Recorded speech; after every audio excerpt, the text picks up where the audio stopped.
I haven't even seen it. I am. Sports Illustrated says so. Oh, nah, it won't be a distraction for me. I'm still gonna, continue to, be myself and be a team player and keep doing what I'm doing. There's no reason for me to change. What does that feel like? So just a year ago, somebody thinks you're the leader in that for that. It's all good. It's a great honor. But it's still a lot of ball to play, and I still have to prove myself. And just continue what I'm doing, and we'll see what happens, in December. You said that you grew up Saturday a lot, putting the adversity in the first half, the spike behind you, to play like you did in the second half? It was a learning lesson. It's just a lot was going on. Throughout the season, I've been growing up. Each and every game, getting better, and becoming a more leader.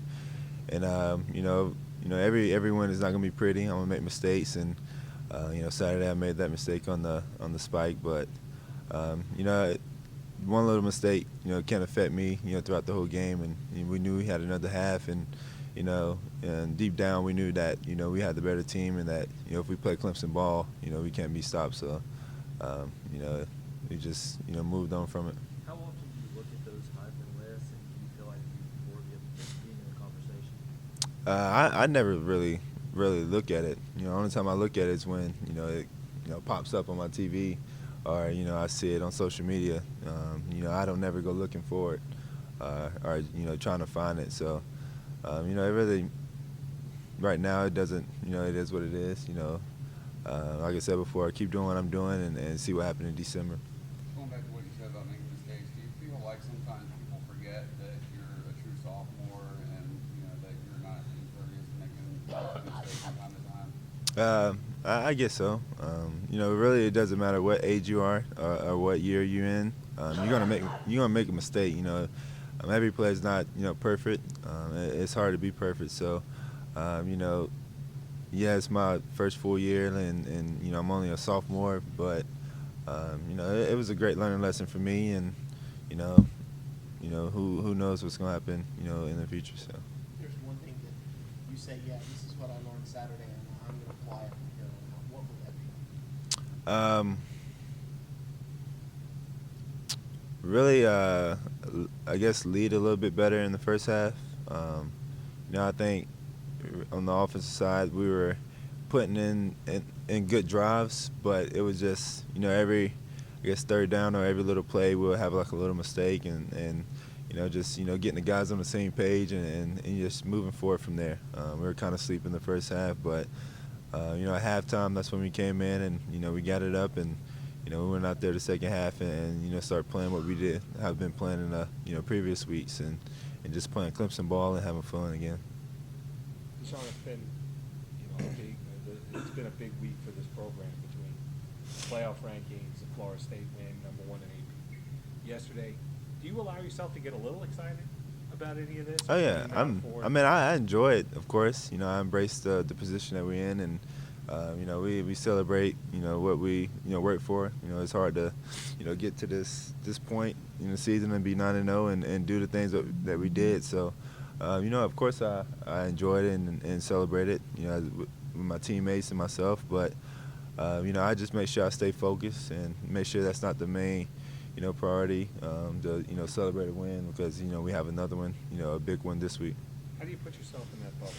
How do you kind of lock yourself away from people on campus who want to be over the moon excited about what's going on? I let them handle all that. I just be my normal self, walking around campus, and it's pretty cool to see all the students and teachers and the fans excited about what's going on, and it just brings joy to this campus, and it's one big family. So. Did you get all your schoolwork done last week? I did. Tell us about it. I did. It was pretty stressful. Made good grades too, so that was all good. Did you do anything specific to celebrate when you came out there? I just hung out with my family and teammates and friends, and some people came up from back home. So that was pretty much it. Went out to eat and just hang out and watch the Bama LSU game. So. What did you think of Leonard, the running back for Alabama? He's good. He's a playmaker. He's very talented, and he works hard for what he gets, and you know, he's one of the best in the country to do it. You talked earlier in the underdog status. I'm sure a lot of this journey is about chasing the top. You guys are here. Does it change at all? Just that, I mean, you guys are the hunted 127 other D1 teams. Not at all.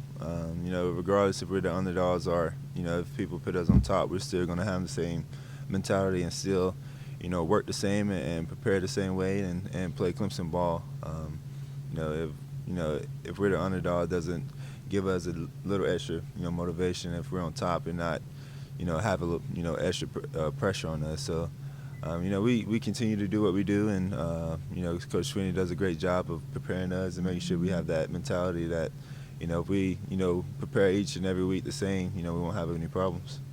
Tony Elliott mentioned that, you know, Eric McLean, someone who's been a leader on this offense. You know, how crucial is his role as being a leader? It's very important for us. You know, he's been around for a while, and you know, he knows the system, he knows the playbook, and he knows, you know, what's going on. He's probably one of the only guys that, you know, been in this situation, you know, being undefeated, and you know, I think it happened in 2011, and you know, they slipped up. So, of course, he don't want to experience that again, and you know, he's just, you know, leading by example, and you know, leading the younger guys and even the older guys, and making sure that we're staying on the right page to, you know, continue and you know, dream big and fulfill those goals. Can anybody talk more About then Eric, I mean, Ryan Norton, he talks a lot. Jay talks, of course. Yeah. I mean, it's a lot of guys that you know, pitch in and lead, but you know, those are the main guys that, you know, speak up, and you can really hear those voices. Sean, did you guys talk to Jeff Davis? He's a guy that was around, obviously, on that 81 team. Right. You know, he experienced it. Did you talk to him at all, lean on him about how he handled it, how that team handled what you guys are going through right now? I haven't talked to him recently. I know I talked to him earlier in the season, but whenever he talks to the team, he just, you know, continue to, you know, do what we're doing and be ourselves, and listen to our leader, Coach Sweeney, and you know, he's going to make sure we're on the right path, and you know, we, you know, play to the standard, we will, you know, we'll be fine. So.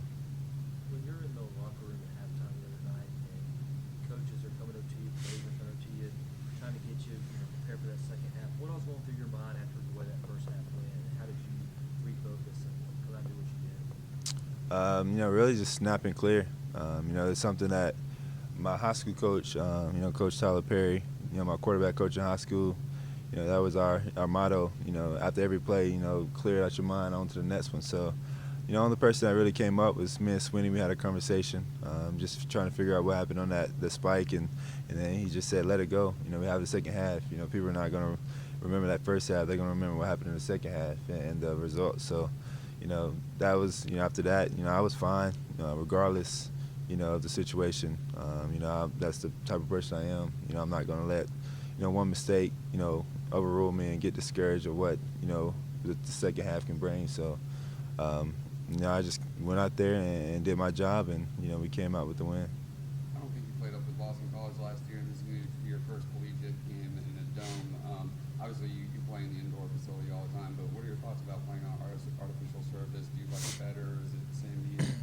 It doesn't bother me. You know, I played on turf a lot in high school and a little bit in college, and you know, I won a state championship at the Georgia Dome, so I have a little experience of playing in the Georgia Dome and or in a dome atmosphere. It won't really bother me. It's still, you know, the same as, you know, playing on a regular field. You know, you still have the same length and the same, you know, numbers and the stands. So it really We try. right. Just playing with the white dome and having that backdrop as opposed to the stands and the sky for the main challenge. I don't think it will. Maybe the lights a little bit, but at the end of the day, you still got to make the plays and you do what you do. Wait, how, you know, I gotta ask it. How would you describe the evolution of Dabo's dance moves? Best. We have the, you know, the swaggiest coach in the country, and He's getting better each and every week. You know, he came, you know, this week with the dab. If you don't know what the dab is, it's, you know, that it's kind of like, you know, you have the swag, the juice that people talk about, and you know, it's a fun guy to play for. You know, that's what we love to do and celebrate the win. So. What was the thing you did beforehand? A little. I don't know that stuff. I don't know that. Oh, that was the dab. That's Yeah, the that was dab. that, but Yeah. then, like, whatever The that little thing move. is. I don't know what that was. That's his own thing. Like, I was looking at you guys, and it was kind of like a parent that was applauding like a 6-year-old, like, good job getting a base Right. hit in football. So that's kind of what I think. Is that accurate? Pretty accurate. Yeah. It's not going to sweep the country, is what you're saying. Not that move. But the dad will. President wants to do jump bumps. I mean, my God. Yeah. See, you know, all the guys come in and celebrate with us. You know, that's, you know, one thing about this program. You know, it's all about family. So we enjoy it, and you know, for anyone that, you know, want to come here, you know, it's gonna be fun. So. That's called my 84.